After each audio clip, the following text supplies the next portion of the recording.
And we are live. Welcome back. This next week, newest installment of the Mecca of Banter podcast. It's been a while, lads. We ended up having two holidays on Mondays, which is when we record every week.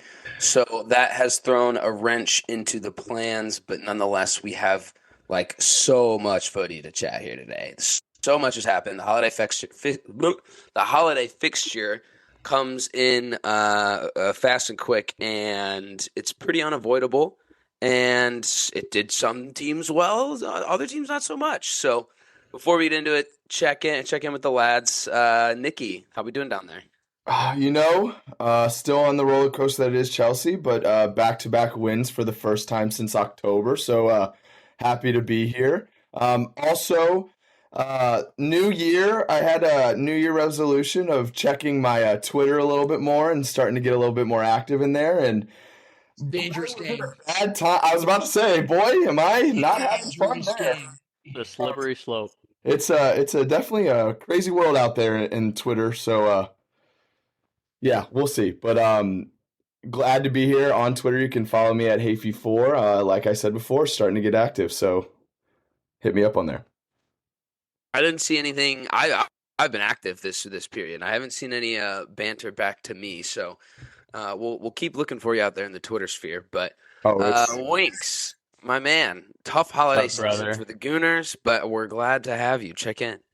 Yeah, what's up, guys? It's Winks. You can find me on Twitter at LCW21. I feel like I should probably make a similar New Year's resolution to be more active on Twitter, but I'm glad I didn't start a couple games ago because it would have been a lot of cuss words that my current employer probably would not have liked to see at any point. Nonetheless, yeah, really, really shitty last two games from us, and I know we'll talk about it all the way around. But I think that there's opportunity in that, and with it being January, anything can happen. So we'll see.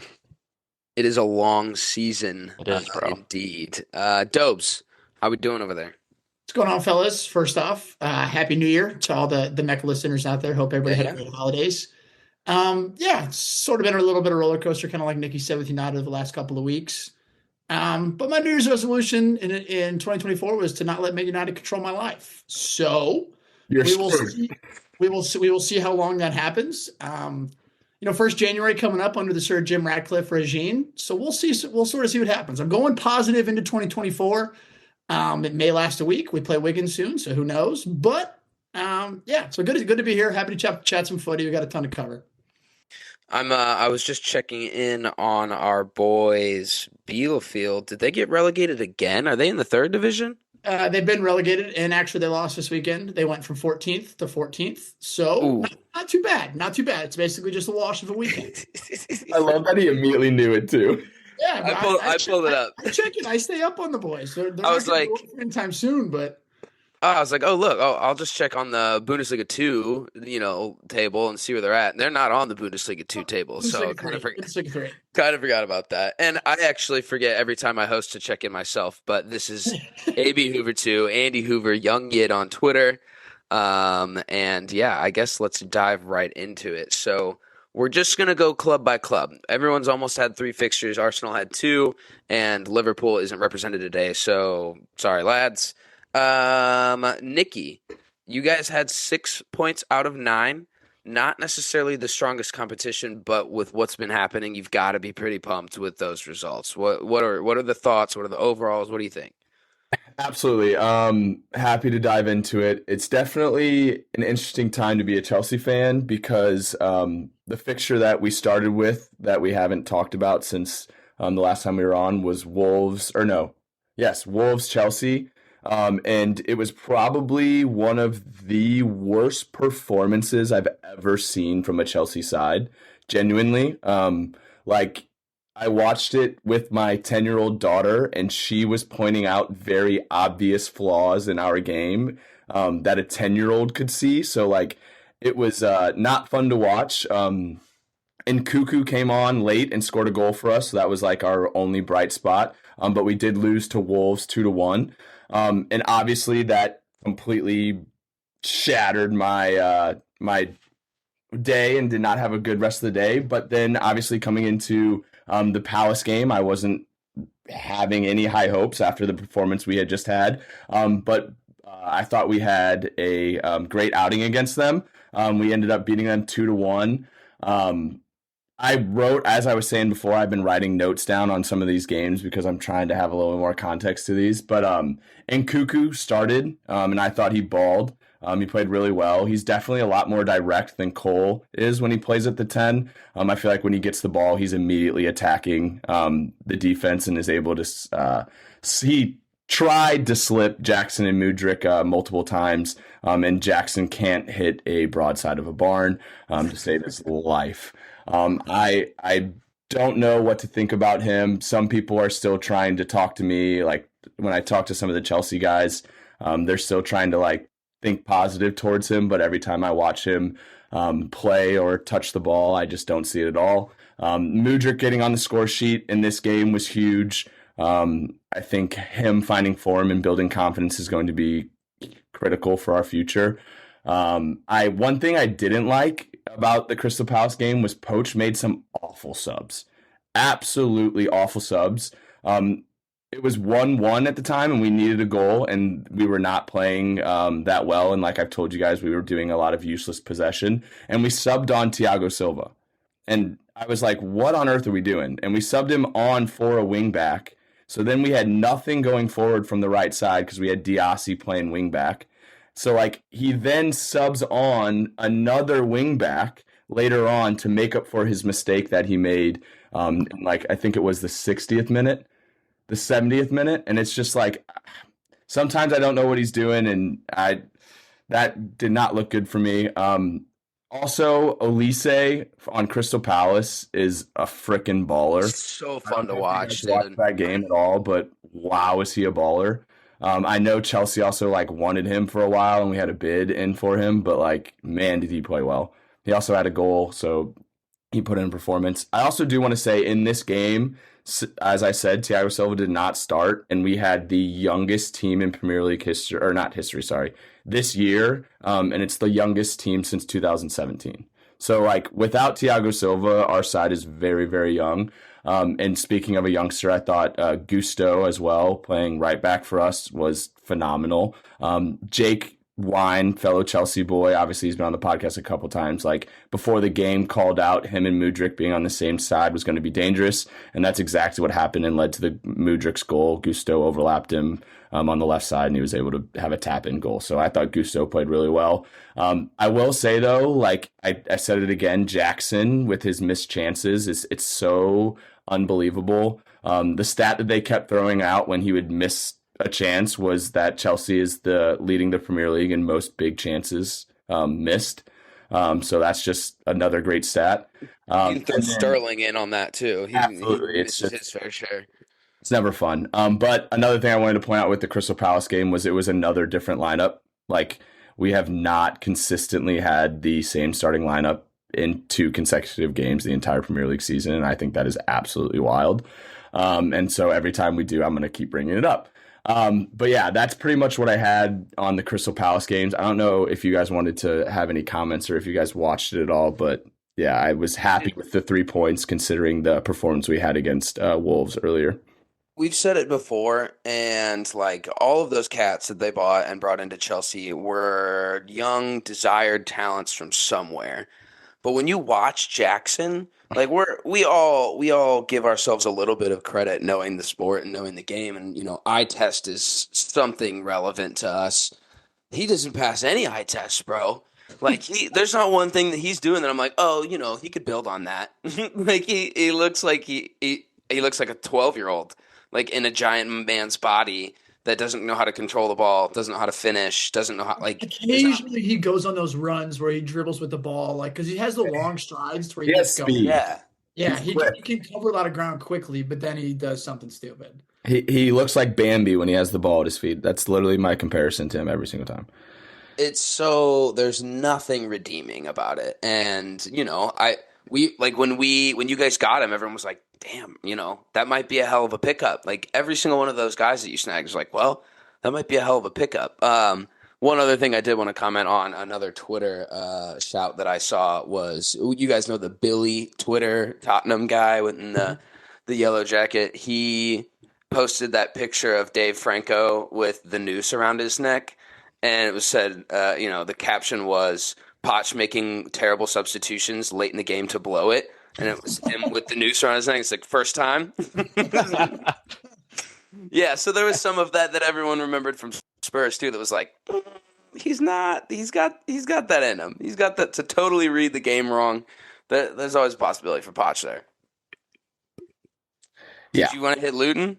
Yeah, absolutely. I was going to say the next game. These 3 games, I don't have much to say. Yeah. Luton was wild. I will say, hey, we're in 10th now, Dobe, so we're in the top of the table. So, like, if we fit into your top half times, watchability, yeah. The only reason for me to watch Chelsea was Pulisic, and he's gone. So that's funny. Yeah, but we had unfortunately a nail biter against Luton, 3-2. The first 70 minutes of the game, I literally, you can, if you guys like read our group message with the Chelsea guys, like we were all so high on the game. We were playing so well. Cole Palmer was in his bag. I thought it was going to be a walk in the park. We were up 3-0, like putting on a performance that we were all really thrilled to see. And then I don't know what really happened. It could have been Poch making some subs. He brings in Nkuku, and we literally don't touch the ball for the last 30 minutes of the game, and we could have very easily lost this game 4-3. They had so many opportunities. I don't know what was going on. Thiago Silva, like after the game, was visibly shaking his head with how awful late we were.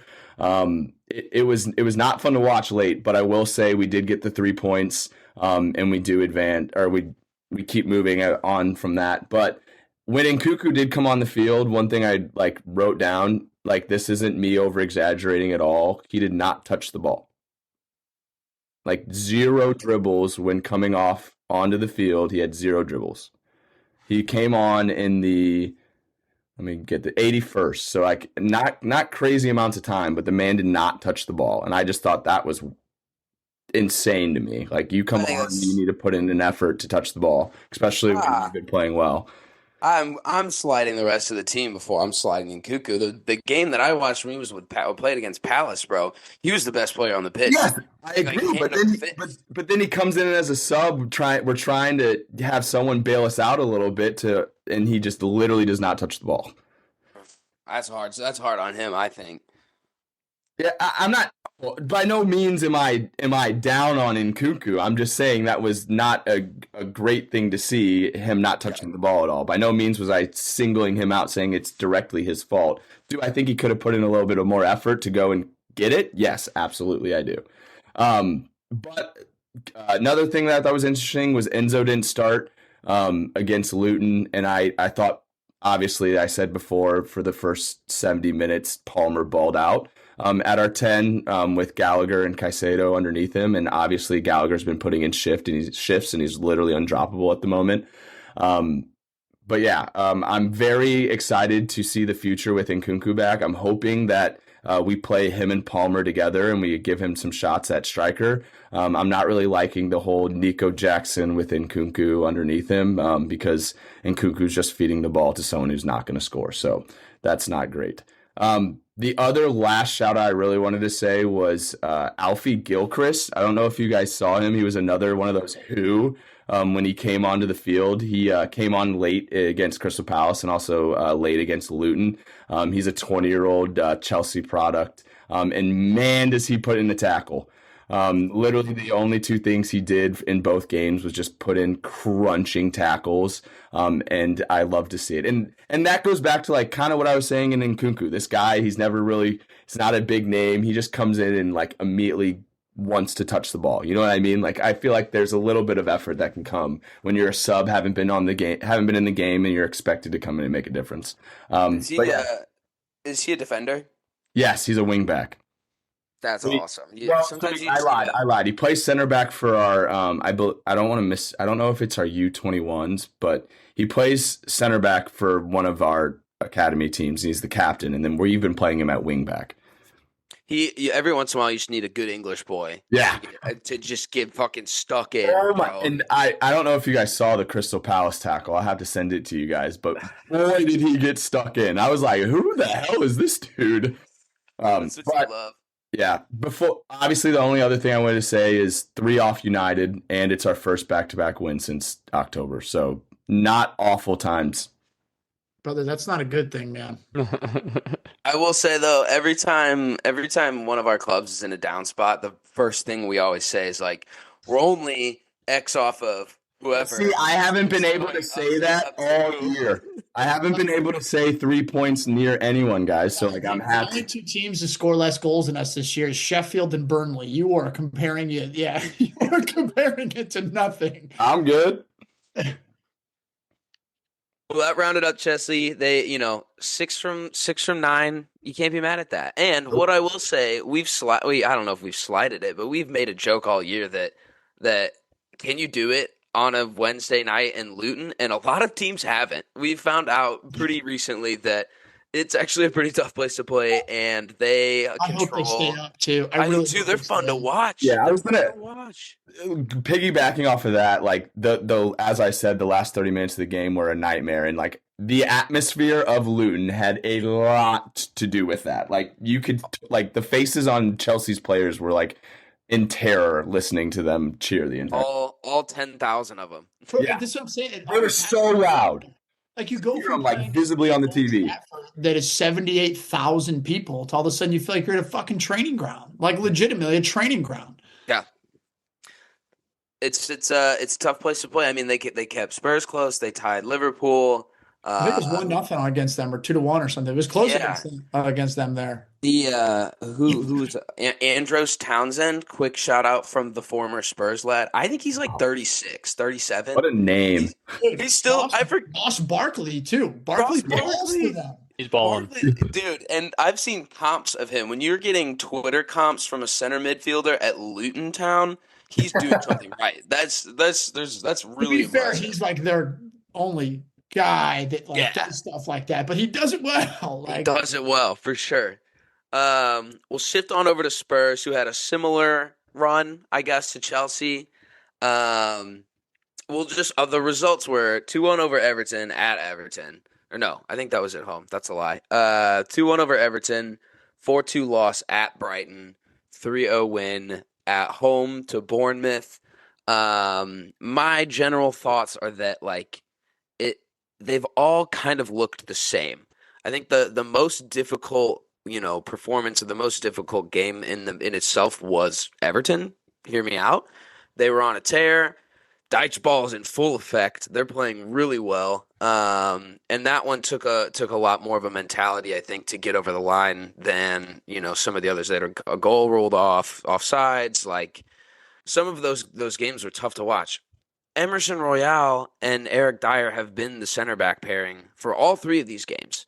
So I take all of this with a grain of salt at the end because there's nobody on the team. Like everyone's hurt, and you don't want to sit and complain, but it's hard to watch and it's hard to justify some of those performances. But to pull out 6 points the way that they did, I was impressed. Richie has 5 goals in 5 games. I will repeat that. Richarlison has 5 goals in 5 games, 6 on the year. Turns out he was a striker, lads. We're going to double back down on that. I was going to say, nobody's ever said that before. Nobody's ever said that before. I recently started the Captains of the World Cup Netflix special, actually, right before I sat down for this podcast, and they showed his double early on. I don't remember who they were playing, and the bike, and Chiche doing the pigeon dance. Those are the events that I want back at Spurs. That was so electric. He was so fun. Everyone was having a great time. It's really, really cool to see him scoring goals. He's also one of the least likable players in the Premier League, which I totally understand. I didn't even like him at Everton. I thought he was a twat, to be fair. So not everyone's rooting for him like that. I think he wears that chip on his shoulder really well, and he's a striker. He'll bag you one here and there with a sitter included, but he'll bag a couple. Destiny Udagi. I don't know how much I can say good about this kid. He's so good. He's so good. He covers so much ground. I mean, he saved 2 goals on himself on breakaways against Bournemouth last weekend. Like that, it was a one-on-one situation, and he came from left field. He came out of nowhere. He covered a ridiculous amount of ground, and he stuck a tackle in when it needed to happen. So his ability to get up and back is insane to me. And I feel pretty similar about Pedro Porro, except I think Pedro doesn't do the defense thing as much. Definitely more of an offensive threat and, a ball carrier. I've got a lot of good things to say about these guys, and really, like, my biggest negative is that if we had a healthy team, I don't know if we're having the conversations about grinding out wins. That we have the most goals in the league from open play. That's so sick. I've never said that about a Spurs team ever. That's the coolest thing I've ever heard. Open play goals are the best. Like the way that your coach is bringing a tactics and philosophy to the pitch, and it's working with none of your starting players. Like it's starting to trickle down. Like when Harry Kane wasn't on the field last year before, 2-3 years ago, like there wasn't much to give there, but we're missing half of our back line, our best midfielders, a winger. Like the list could go on, but they're still playing this way. Like, and they're gonna go to Liverpool, and they're gonna go to United, and they're gonna continue to play this way. Like that's the best part for me. I hope to God there's some players back come the United game. I also hope Onana stays and plays for the United game before he goes to the AFCON, because that personal opinion would rather have him You're than just the backup. jinxing yourself. He's going to have I like might a be. 17 save, like I might be, but that's a risk I'm willing to take. Do you know any of the timelines for Madison and some of those other guys coming back that didn't get hurt super recently? Van de Ven, that's what he was playing again, are going to be fit for us. there's rumblings that Van de Ven's going to be fit. And it's like that. You just don't want to play him. You don't want to start him a whole game. So even if he is fit for United, I would rather lose to United than use him for 80 minutes and he get hurt again for the rest of the year. Like that. That's a trade off that I'm willing to take. But if you can get 60, the team just gets so much stronger with someone who's built for the position and the style that you're trying to put. Matters probably won't be ready for United, but I'm thinking end of the year, or end of January. It sucks because I think there's a lot of these guys that would have had, starting like team of the year campaigns had they been fit the whole time, and that just won't happen now, and it shouldn't, because the guys that are fit that play that have the most impact deserve those slots. But it's just thinking about what they could be, to me, is so exciting. I've never been excited for a Spurs team. Like that Bournemouth loss or the Brighton loss, it sucked, but it felt uncharacteristic. It was, if Bournemouth took their chances, it could have been 2-0 at half. If Bournemouth, if they played the way that they were playing and bagged the goals that they should have, it could have been a Brighton, recreation. So we're always teetering on the edge of just blowing it. But to think that there's guys that are coming back that are going to play better than the guys that are playing now while still getting results for the most part, that's cool. Not had that in the past. So I think they're in 5th right now, 1 point off of City in 4th, and 4 or 5 off Liverpool at top. Are they 5? Are they at 45 or something? I know that the top 5 is decided by 6 points right now. Yeah. Yeah. So yeah, you're 1 point behind us and City at 40 points. Y'all are at 39. Okay, that checks. So, I'm going to do the same thing, Nikki.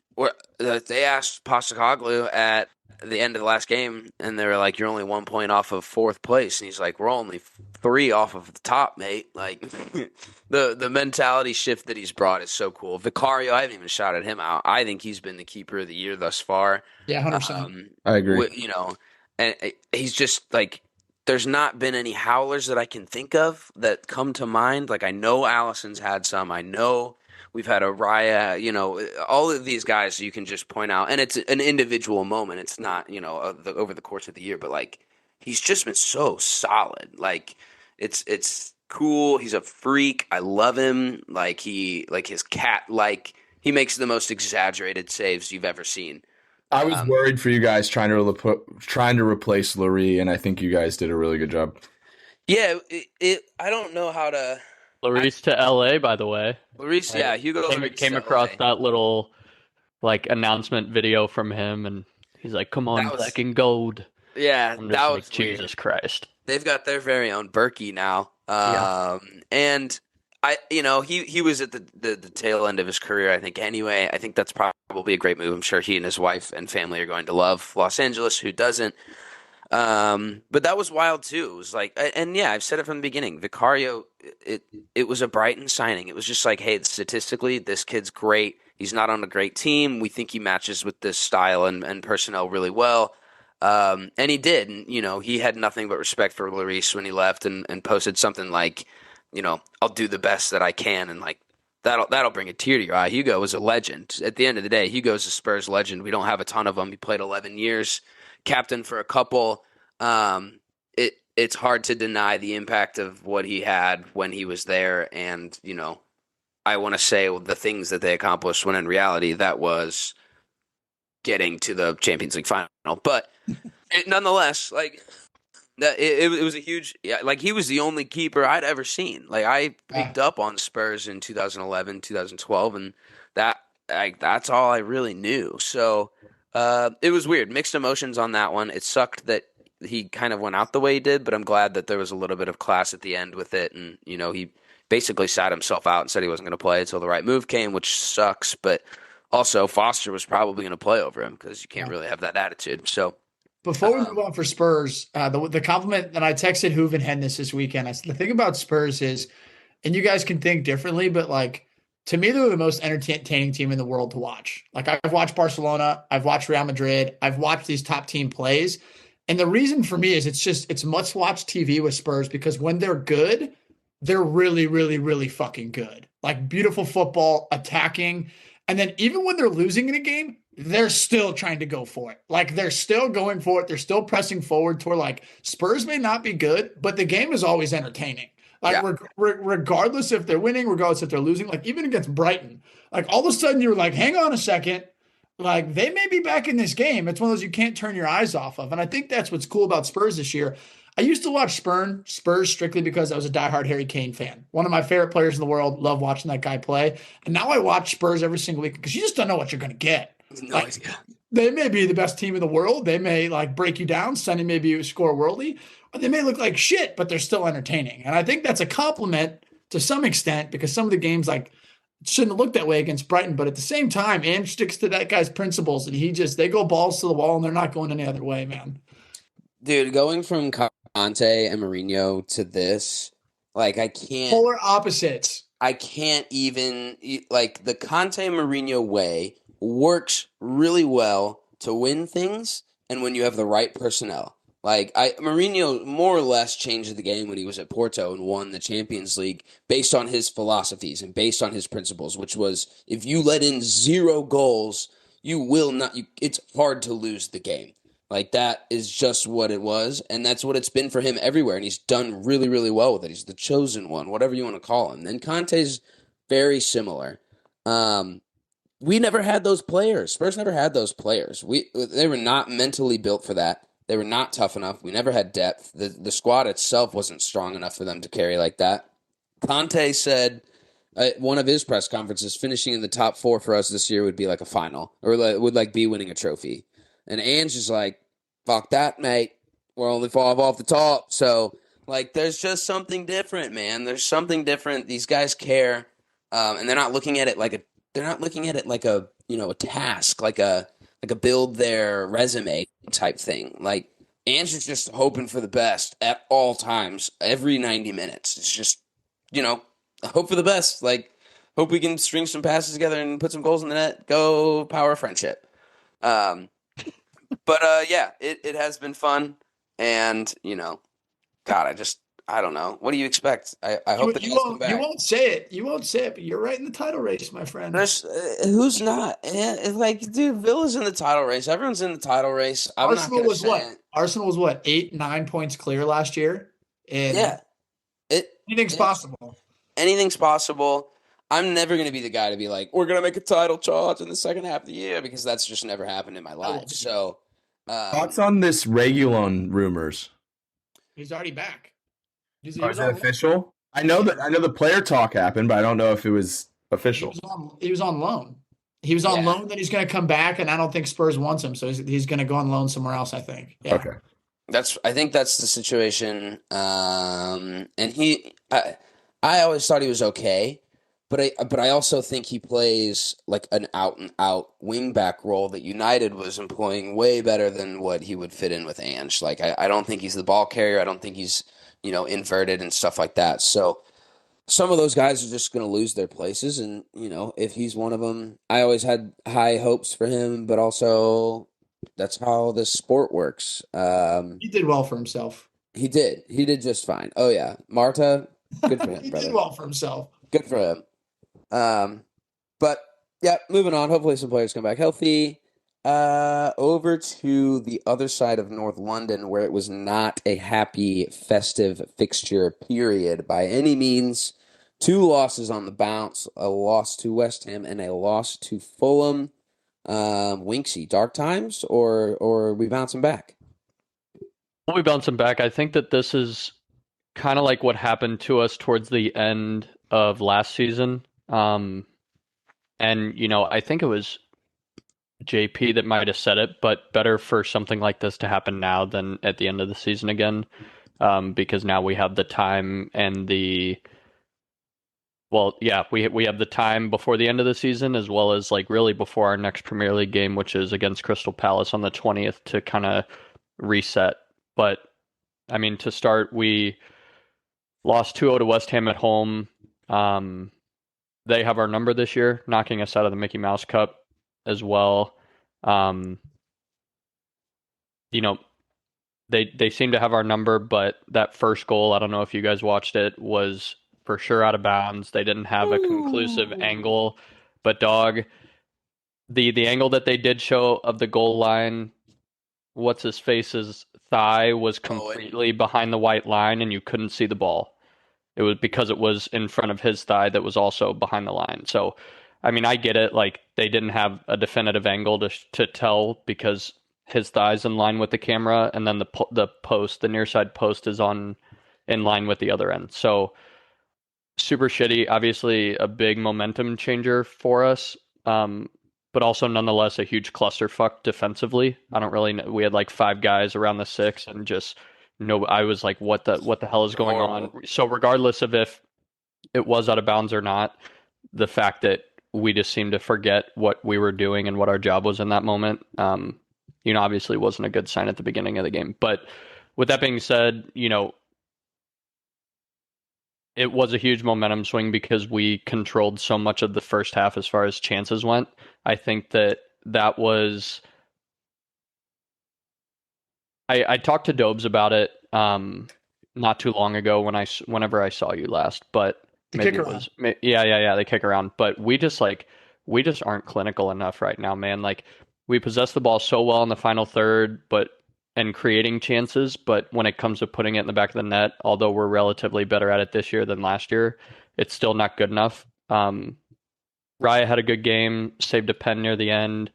Declan Rice fouled the guy in the box, which was ironic playing West Ham. But like rewatching it back a couple times, he was going to go into the tackle no matter what, and his left foot, like he kind of like rolled it and put him off by like half a step. So he got there late, and like I said, was going to make the tackle either way. But Raya saved it. Good on him. I think that as far as morale goes, that was good for him. I will say watching Kudus dribble the ball at Zinchenko scares the shit out of me. He's gross, man. He's good. He's so good. I really only saw it a couple times, but again, something I told Dobes was I saw it in the first half. West Ham went on a counter. They didn't score on it, but the ball ended up going out of bounds, I think, or maybe turned into a corner, but they ping the ball out to Kudus on the wing, and he just starts dribbling at Zinchenko, and I see Zinchenko just turn completely around and start running towards our goal line and just checking over his head each way, watching Kudus like cut back one way, and I'm just like, dude, this is unreal, unreal. But Ariel also had a few good saves. We hit a few posts, but again, just not clinical enough. A very winnable game for us, looking purely at like the bigger chances for both clubs. We have a great team, and I'm very convinced that a pure finisher would make us extremely dangerous against any team in the world. The stat that I read earlier when I said Spurs were number one in open play goals. I think we're number one in set. I think right. I think you guys are number one in set piece because you're tied for last in open play, with some of the lower teams, which I thought was wild. We also, that's a weird stat to look at when you watch us play, because we have to be, I haven't looked at it, but we have to be up there in terms of goals from set pieces because of the amount of corners we draw in, taking shots on net or shot attempts and then, getting blocked and going out of bounds or whatever the case might be. But I agree that's but I don't know if it's shot attempts. It's like sideways pass, sideways pass, sideways pass. Hope that Saka does something. Ball goes off of him. Corner kick. Yeah, I mean, yeah, it sucks. But I mean, at the very least, we seem to be taking more advantage of it when we do get a set piece opportunity than some other teams. So, yeah, I think that open play deal is something that should for sure be addressed. And then, when we had Fulham away, Job said it at the beginning, about our games being carbon copies of each other. I could not disagree more on as far as how it looks on the table. It's the same, 0 points from either game, but we started out well, incredible counter attack at the beginning of the game. Martinelli had a great cross. Saka had an okay finish, but he finished. And I see us score goals like that where we just counter really well, pass it across the six, and tap it in the back post. So I know that we have the ability to do it. It's just like, why the fuck don't we do that all the time? Enough, yeah. Dog, so that blows my mind. But from about the 20th minute on, I hated watching almost every minute of that game. Worst game of the season so far for me, narrowly beating out our game against Chelsea earlier this season. And an even tougher game for me to swallow personally after losing earlier in the week in a game that we should have won. But earlier in the week, we, used our possession to create a lot more chances, and we just did not do that here. It was, like Dobe said, a lot more sideways passes, and just nobody wanted to be a threat, it seemed like, that game. While Nick said it was the first time they've won back-to-back games in, however many years, it was our second time in the last two. It was our second time. He's not even paying attention. It was our second time in the last two seasons. It's that outrageous. I didn't even comment on it. It was our second time in the last two seasons that we lost 2 games in a row. So that's not a good stat.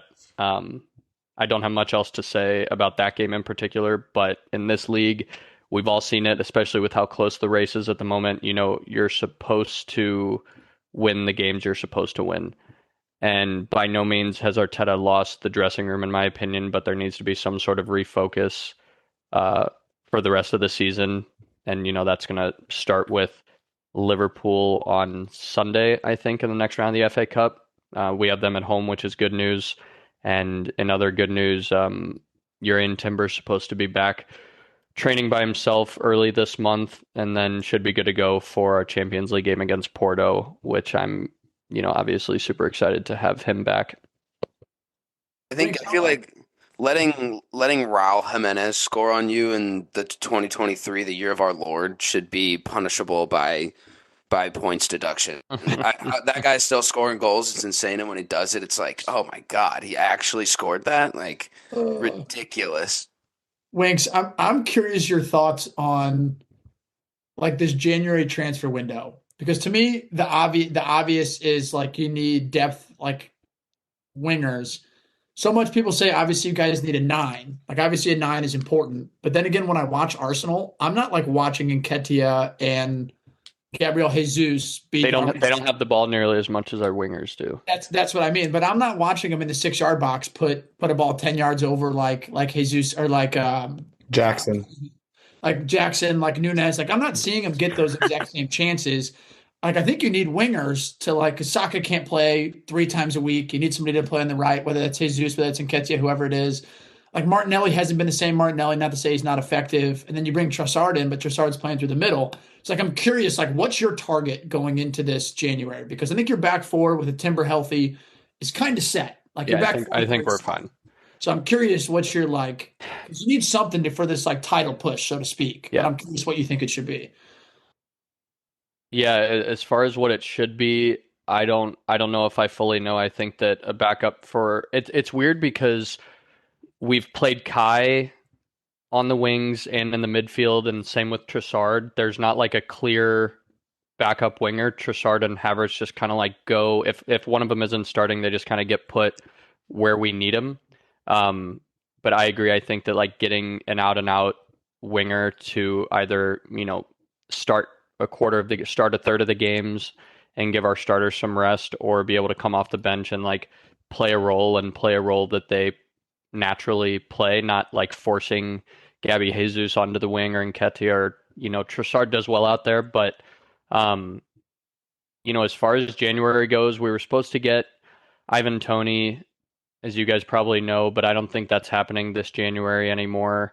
In like reading reports, and again, Fabrizio hasn't tweeted it, so I don't fully know what's true and what's not, but our top players as far as targets go, the only thing I've really seen that's worthy of talking about was Victor Boniface from Leverkusen, which would be sick. I think he's had like 17 points in I would hate for 16 him games. There, I know they're Leverkusen so flying right now, but that guy does it all. So he would be great to have. Crystal Palace wanting Nketiah, so if we can get a decent price for him from them and put it towards him. Huh? Take Elise. Yeah, I don't know. Little swap. Everyone wants that cat. What about Curtis Jones? That's a that was a rumor. Arteta's got a thing for midfielders, if you ask me. Midfielders? Midfielders. Jorginho last January, Curtis Jones this January. I don't know, man. Those guys are not even starting on their own teams. So one midfielder and suddenly they're all midfielders. I'm confused. Another midfielder. If Jorginho had one Ballon d'Or run that Italy, yeah, he's been squat. That's one. Your other mid one is Curtis Jones, who you're apparently rumored with. Rumored. All right. I doubt that happens, but that feels weird. Arteta did tell, I think it was like Daily Sport or somebody, that he's looking to add a defender, 2 center mids, and a striker before the start of next season. He didn't say anything about wingers, so I don't know what his plan is as far as that goes. Whether that's, trying to find 2 more center mids and then using Kai and Trossard as sole wingers, or whatever that might look like, I couldn't tell you. But we're also Mohamed El Neni's on his way out, and El Neni's on his way out, and Nketiah's on his way out. Sorry, I'm losing my train of thought. And we've got one other guy linked with somebody, but I didn't write it down. So nonetheless, I think that something has to happen. I don't think that it needs to be anything like multiple signings by any means, but last January we signed like 3 guys, I think it was, and that was a good sign to see, just that we were spending money. But as far as I've seen, outside of the Curtis Jones stuff that I just saw today, a striker is kind of the only thing in our near future, but a winger substitute or 2 would not hurt for sure. We'll see how much. We'll give you Jackson. Shut up. We'll see how much Stan the Man wants to spend in January. But having similar seasons, Jackson and Jesus, a little bit. So Arsenal pulled 0 points from the festive fixtures, but still in the top four nonetheless. And then that leaves us with United, who, once I get my phone open, I got you. Lost to three West points, Ham, beat 3 points Villa. from 9. 3 points from 9. One step forward, 2 steps back almost. It's the same thing we've seen all season. I mean, I don't really want to go too in depth into all these games because you can almost carbon copy West Ham and Nottingham Forest. We've seen the same exact issues that we've seen all season with United. We're not creative enough in the final third. We've been injury ridden, and some of this is injury, some of it's not. But when you look at the West Ham game and you start McTominay in the midfield, I know he's going to get so much hate in this little United rant. I have to say it first that I love Scott McTominay. I so wish that this dude knew how to pass the ball, that knew how to pass the ball, that knew how to dribble the ball, that knew how to fucking do anything but like score a random goal because he's United through and through. There's I think maybe on our everyday 11, if you want to say that, there's maybe 2 or 3 guys that would like die for the badge. And he's one of them. But man, does he fucking suck, dude. Holy shit. So like West Ham, we gave up that early. We gave up a goal. We gave up another goal, and we just had no answers. We have no answers when you're playing a midfield 3 of Maino, McTominay, and Bruno. Like Bruno takes on this role when he plays with those 3 to where he acts like he has to do everything. He drops back as like a 6 sometimes because he's not receiving the ball. There's no link-up play, and he's most dangerous when he's sort of a 10.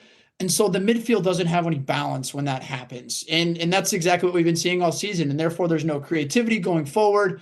Like I said earlier, we're I think 3rd in terms of goals scored in the entire Premier League, just above Burnley and just above Sheffield, who are 1,000% going down. Like both of those teams are 1,000% going down. And we're 3rd compared to those two in terms of goals scored. But then you saw a little bit of hope. And this is kind of what the United season has been. It's like, we lost to Bayern, then we go to Liverpool and Anfield and we time 0-0. Then we go back away to take the momentum and lose to West Ham.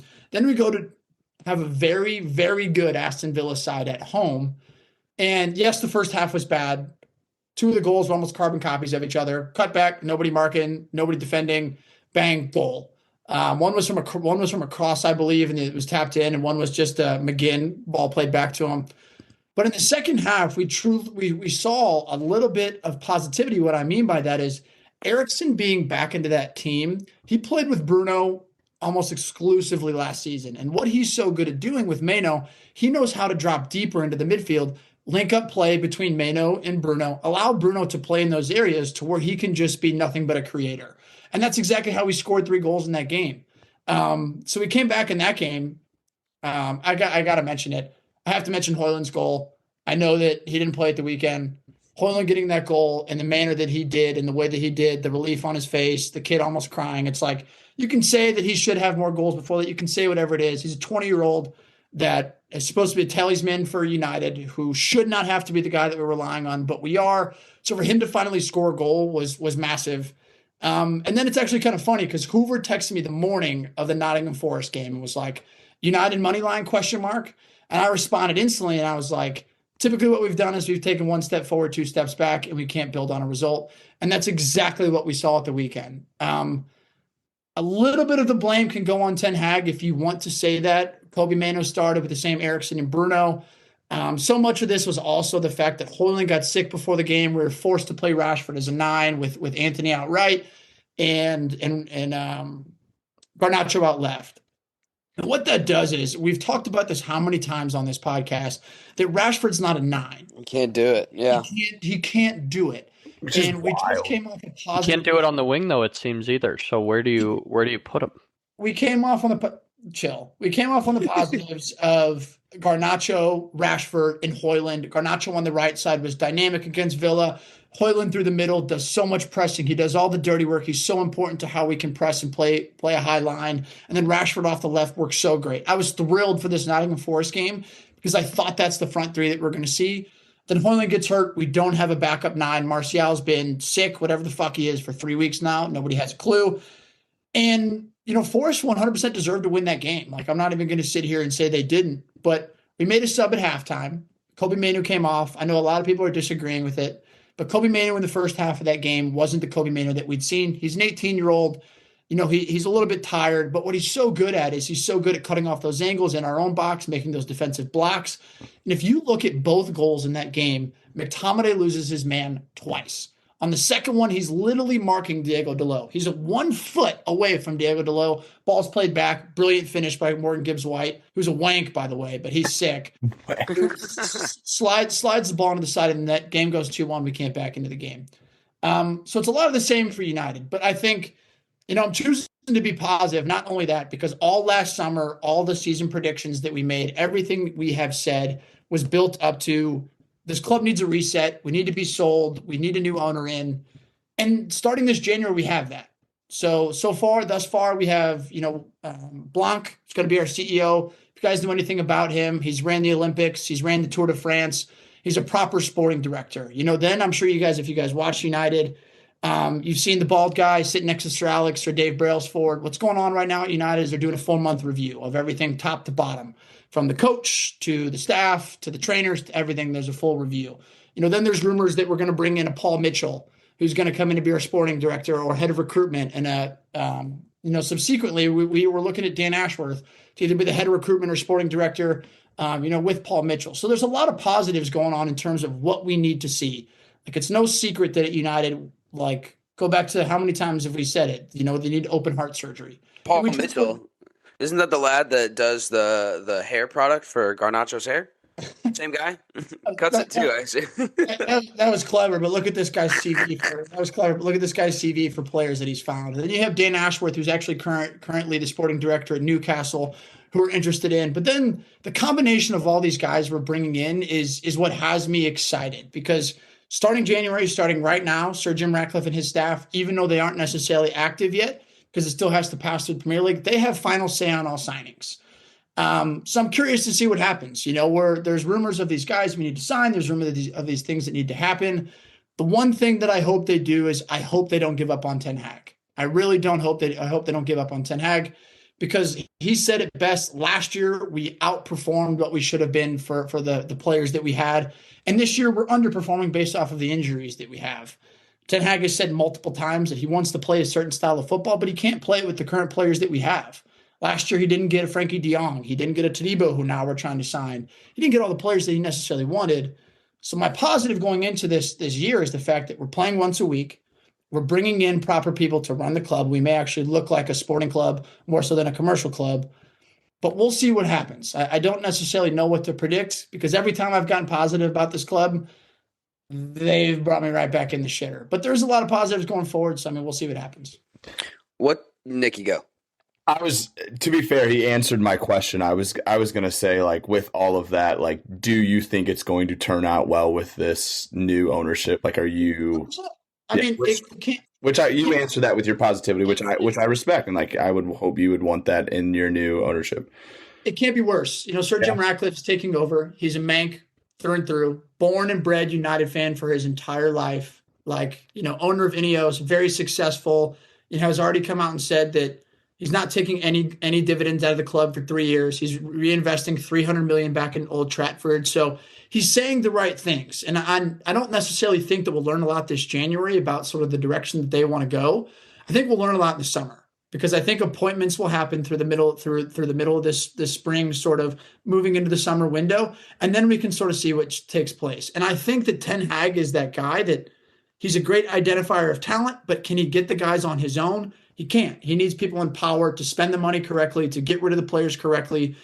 And I think we'll have the potential to have that. But at the same time, it's there's no path for the Glazers to leave, which I think is the biggest negative for United fans. Within the buying the club, there's no direct path. There's no they can buy more shares in 5 years, so there's no direct path for them to leave.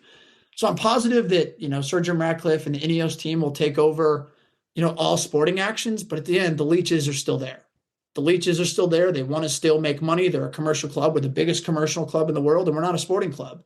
So until the Glazers leave, I don't really know necessarily, but I'm going to give them some time until they prove me wrong. Do you guys have a youth number 9 that you're high on? If we're watching Rashford play as a 9 every week and it just not work, it's like beating a dead horse. There's a few kids that are coming through, none that are necessarily prem ready. And I think that's the one thing I am actually high on. Like against Aston Villa, there was one time we had 8 out of our 11 was academy players, and like we came back in that game. So it's like we do have youth, we don't have a 9. Like Martial, you can't count on him for anything. Like 0.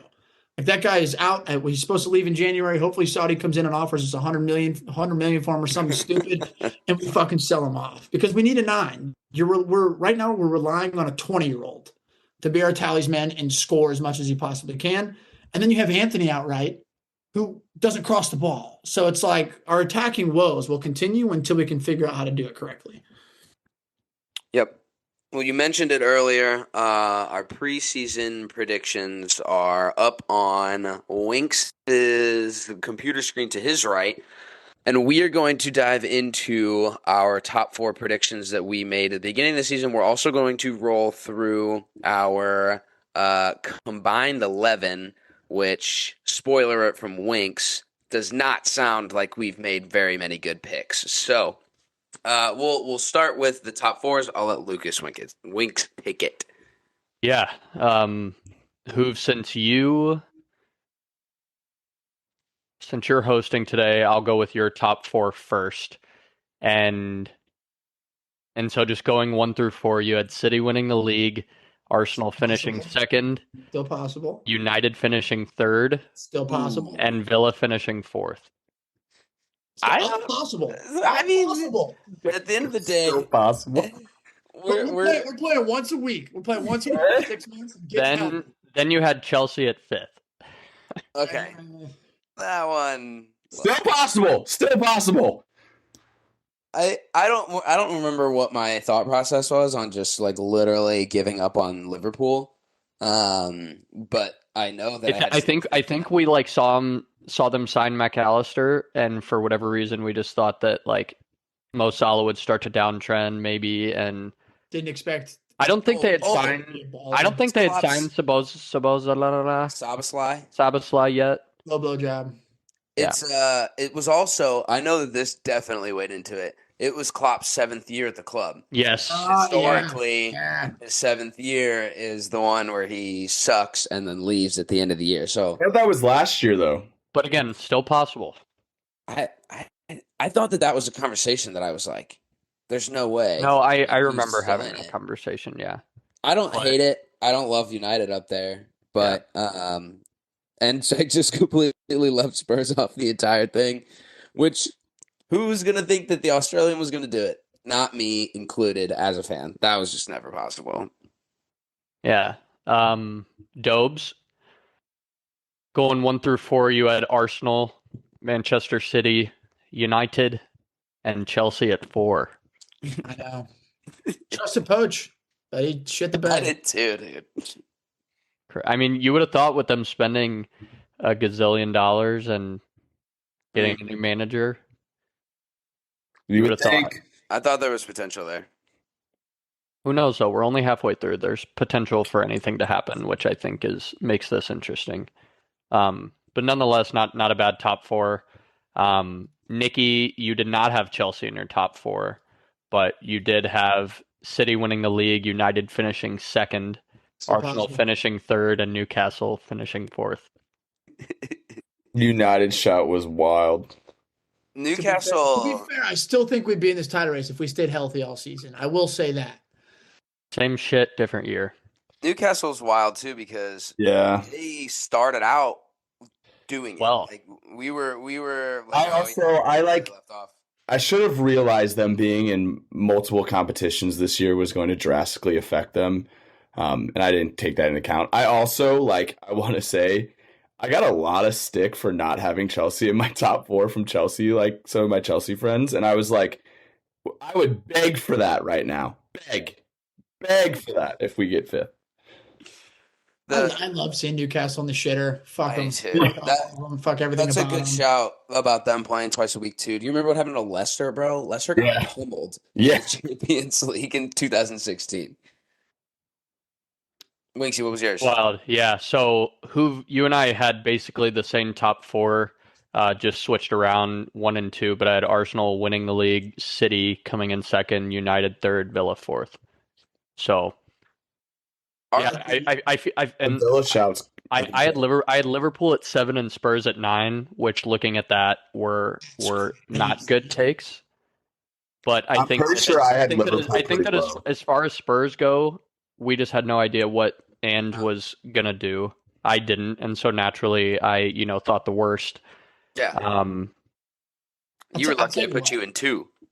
I tell you what, the whole league better be on notice of City. Dog, I know every time they drop points, we talk about it, and then we lose 2 games, and they're ahead of us on goal differential right now. And Kevin De Bruyne is getting healthy. They haven't had Haaland the last fucking annoying games either. It's like it sucks so much because it does seem like that. It's like, yeah, they're dropping points. Like maybe we're getting closer to them, and then it's like they have the best midfield in the Premier League to come back and get healthy.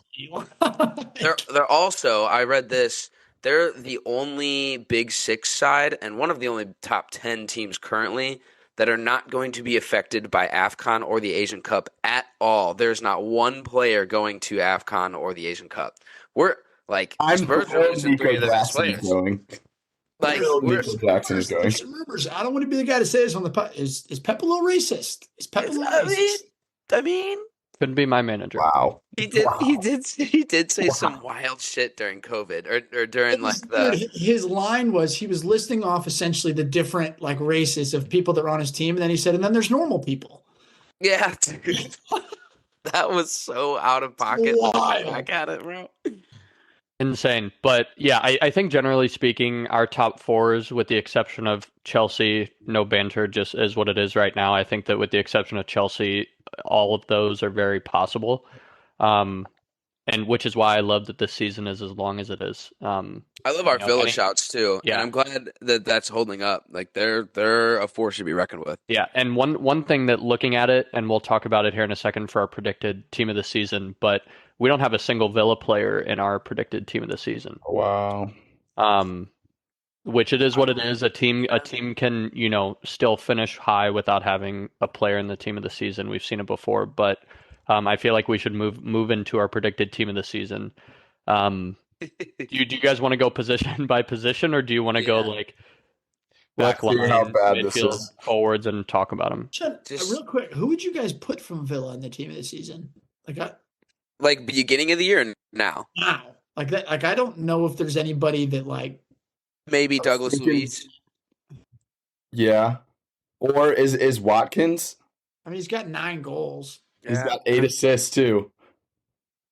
I mean, there's also the shitty part is you have Erling Haaland. Yeah. Okay, go ahead, Wink. All right. So I guess we'll start with the front line then. We did have Haaland at striker so far. I feel like that's, even though he's been kind of quiet as far as City's performances, he's still bagging goals, and he's 14 goals. What? And he's been injured. Yeah. Insane. On the left, we had the United lad Marcus Rashford. No. Still time. Oh my God, that's bad. I know for a fact I vouched for that one too. Damn it.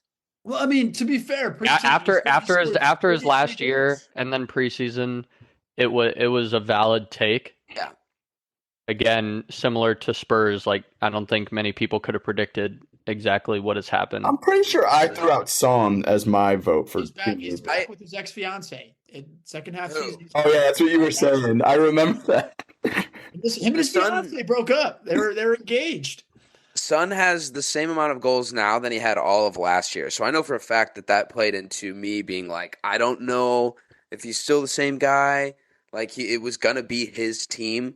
But after his last year's performance, I had a hard time thinking that, but that's been since shattered. So yeah.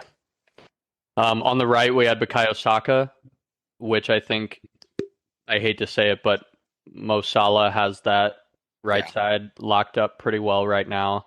But again, I think that as far as right wingers go, he's got to be a close second, and there's time depending on, I don't see him scoring a shit ton of goals the rest of the season.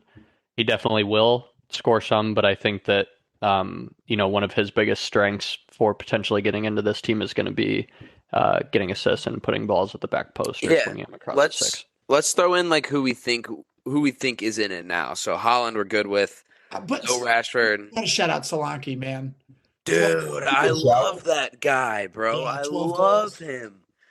He totally deserves to be in it, and he's doing it on his own, bro. Like, he is dogging teams by just I being a just feel like full whenever these official team of the seasons get pronounced, they don't necessarily always take that into account. I feel like there are a lot of times players from big clubs get chosen because they finish higher, and Yeah. it's.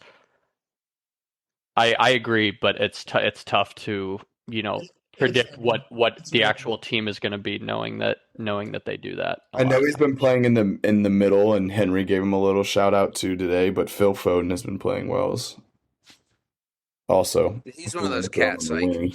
where the hell are you going to throw him? Yeah, Like, I would still love to get Phil Foden. That'd be so fun. All right, so we have the front line predicted of Holland, Rashford, and Saka. Our two cams, KDB, Oh, great! we have yet to see, but knowing him, there is Still still possible. time. yeah. Still possible. So I don't want to say that was a shitty pick yet. But we had KDB in one of the slots, and then Bruno Fernandes as the other, who has been one of my least favorite people to watch yet again this year. Still just, leading the charts and almost everything. Dude, But one of the things you mentioned, I meant to say it earlier when you were talking about Bruno. When he plays hero ball, this is where he gets a bad rep, in my opinion. he He doesn't does have a this. choice to sometimes. Well, yeah, but then he does this hero ball thing, and all he does is bitch at teammates when he's doing, the role that maybe they should be doing, or he's just taking the space that they would normally be taking. It's like sometimes these guys aren't blameless, and he's the captain, and obviously cares about it, but like he just bitches, bro. When he's not playing well, when the team's not playing well, he's just such a negative personality to watch on the pitch. Do I you can agree speak with Portuguese? 100%. What? Do you speak Portuguese? Because I don't know that he's necessarily bitching the entire That's a, time. that's a good point. He always looks angry, but to be fair, a lot of those Portuguese cats kind of always look angry Yeah. when they're playing. Like, I don't know, man. The biggest issue with Bruno this year is genuinely it's Casemiro getting hurt. Because Casemiro has been that rock of a six that allows Bruno to not have to do multiple roles. And so I'm very, very excited for a Kobe Manu, Casemiro, Bruno Fernandez, or even slide in Casemiro Mount. We haven't seen that this year. There's still hope for Bruno. I mean, he still created the most chances in the Premier League. He's created the most chances in 2023. Like, Bruno Fernandez is still a baller. I just think he needs some midfield help. But yeah, I don't know who I'd put in that spot right now. Matters got hurt. Maybe Matters. if Matters doesn't get hurt, I think I that's a don't know. shoe I don't in. know who else he But put in that spot. he hasn't played in a minute. Cole Palm. There's a Honestly, shout. There's a that's a shout. shout. I don't He hate it. continues what he's doing. I wouldn't call Morgan Gibbs White a 10 of the year, but he's also had a pretty good season. I don't know, man. Palmer's a good one. I'm thinking of City, but nobody is that. Can't. I don't think it's Odegaard I don't think yet. it's Odegaard. I don't think it's Szoboszlai yet either. I think I rate him, but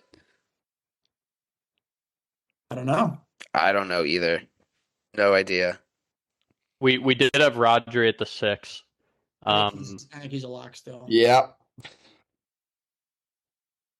Outside of him, I think this is where we slide in Douglas Luiz with the players that could play the 8 to 10 role. We drop one guy back, we let Bruno stay in and Douglas Luiz underneath him like that with rotating with Rodri. That's where I feel he could get a shout here because it's actually been an appreciated position so far. what does Rodri have as far as stats go this year? I think he's leading the Prem. I mean, it doesn't mean anything. I think he's leading the Prem in terms of like overall He FOTMOP has rating. passes. He is. He's leading the league Yeah, in passes. I think he's like almost an 8.0, like consistent FOTMOP. It is something like 7.96, which yeah. not everything relies on FOTMOB, but also that's Right. extremely telling. I also think that I forget, and I'm going to butcher the stat, but there's some stat about Man City when Rodgers in the team versus when he's not in the team, and I'm pretty sure the only time they get lost is like when he's not been in the team. He's got 102 accurate passes per 90 minutes. Next closest is, guess it, Dunk. Lewis Dunk, 96.6. And Did you see another name on there that I thought was wild? It's a Chelsea guy. Diassi's in there, which is wild to me. Really? Yeah.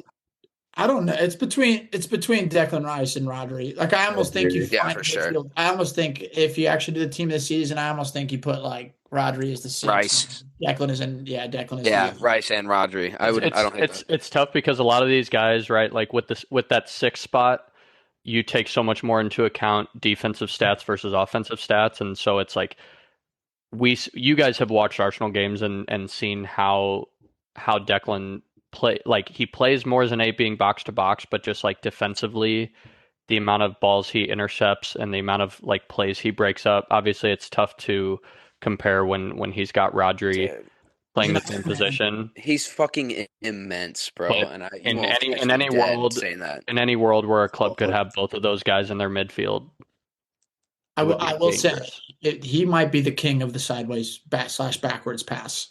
Sometimes it's needed, but sometimes it's like, dude, just fucking more than Antony.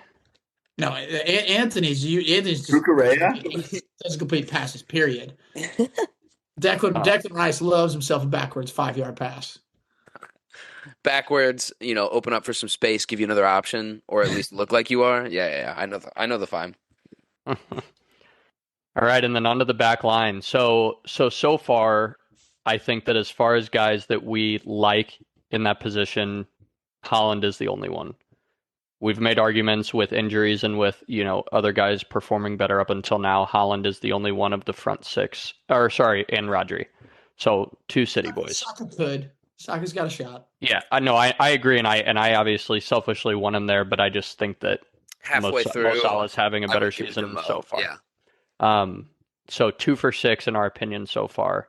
The back line, we have Estupiñán at left back, which I still like. Yeah, he got hurt though. He got hurt. I know. Yeah, he's a baller. But I mean, we saw him score a worldie the other day. My God, it was a banger. First game back. Yeah, it was his first 15 minutes on the field back, bro. I was like, I wasn't even mad. I was like, of course it is. My favorite Brighton player from left back coming back from injury scores a screamer. I was like, I think you were the main advocate for him. I stood up and clapped on my couch, bro. I was like, all right, if this is how we lose, so be it. But I mean, outside of him, do we give Anthony Robinson a shout? Easily. That's it. That's 100%. I'm throwing Destiny's hat in that ring wholeheartedly. I'm cool with Anthony. Robbo's been so fucking good, dude. He's been good. Isn't he linked somewhere? Liverpool. Yeah. Oh, that would make me sick. Yeah, I would throw. I don't think has Liverpool ever had an American? Couldn't tell you. I don't think so. I feel like we'd know. It'd be the first American for Liverpool. That'd be kind of cool. That's wild. Yeah. Yeah, I mean, I think that Destiny's a good shout too so far this season. I'm cool with Anthony, but Destiny's got to be top 3. I think that if Estupiñán doesn't get hurt, I think he's the front runner though right now with what we've seen from him when he has played. Wouldn't argue. Okay, and then our center backs, we have John Stones and Ruben Diaz. I don't know if either. Stones is hurt. I mean, Diaz has been good, but City haven't been the same City. Yeah, they're not putting out shutouts like they used to. I honestly think it might have to be like current. It's like Saliba and Van Dijk. I agree. Saliba, Van Dijk, Pau Torres has done well once he started to figure it out. I know we predicted a few of you predicted him. I think it might have been Hoove as like the signing of the season, or maybe you picked Matters, but I loved I think a few of us did, and then I remember on an early season pod episode we had talked about how that might have not been a good take, but I think recent form, Mickey before he got hurt would have been. If Mickey doesn't get hurt, there's a conversation there too. Yeah. But I think the guys that have been healthy, and the guys that have played the best, Lewis Dunk's been good. I'm cool. Yeah, Van Dijk and Saliba, I guess. Yeah. Okay. So 0 for 3 on the back line, and then we have fucking Kieran Trippier at right back, who is just got hurt. He got hurt. Doesn't matter, dude. He got hurt. Been atrocious. after his 4-game skid of literally handing over Atrocious. 4 Howler after goals. howler. Single-handedly kept us still in Yeah, the. yeah, you have to think that so much of Newcastle's downfall lately, downward trend has been because of, shit moments that cost them 3 points because of him. Yeah. And it's weird because after last season, like this was one of the few positions for me that there was going to be no argument at this position. Yeah. Captaining Newcastle, they signed guys, oil money. You didn't, none of us predicted them to kind of fall like they have, and so yeah, for me, he's not even.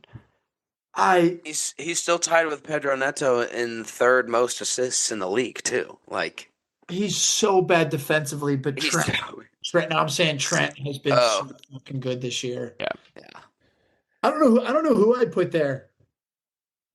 I was trying to think. Like, it's hard to say that Kyle Walker doesn't deserve to be there because, like, he's been a baller.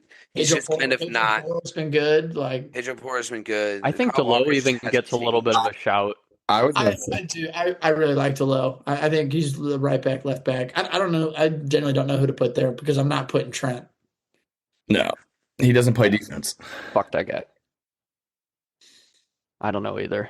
Pedro Porro's been good. Gusto's been good, but I think Kyle Walker's just a safe bet there. I agree with you on that. And he's like you always know what you're gonna get. Like he's been so consistent for so long, hard to argue it. New city captain as well. Deserved fucking wank. Okay, and then we had Nana. Oh no. Which was awful. Yes, he does. The worst call. Yeah, does he still lead the Prem in shutouts? He does. Him and Allison and Pickford are tied with 6. Which is just so weird considering how awful he's been. To be fair, it's more Champions League howlers than it is Prem howlers. So if we're talking Prem, howlers are hasn't been as bad. But yeah, I still believe in the guy. Definitely not goalie of the season. I still believe that he's gonna come good, but he's been I think that as far as keepers go, though, Allison's still in the conversation. Vicario's definitely there, and for me, I mean Martinez has been doing, even though he's kind of a prick. He's got a howler built in him too, for sure. Most of them do at some point. I haven't seen one from my boy Vic yet, but I will knock on wood for that because they all do.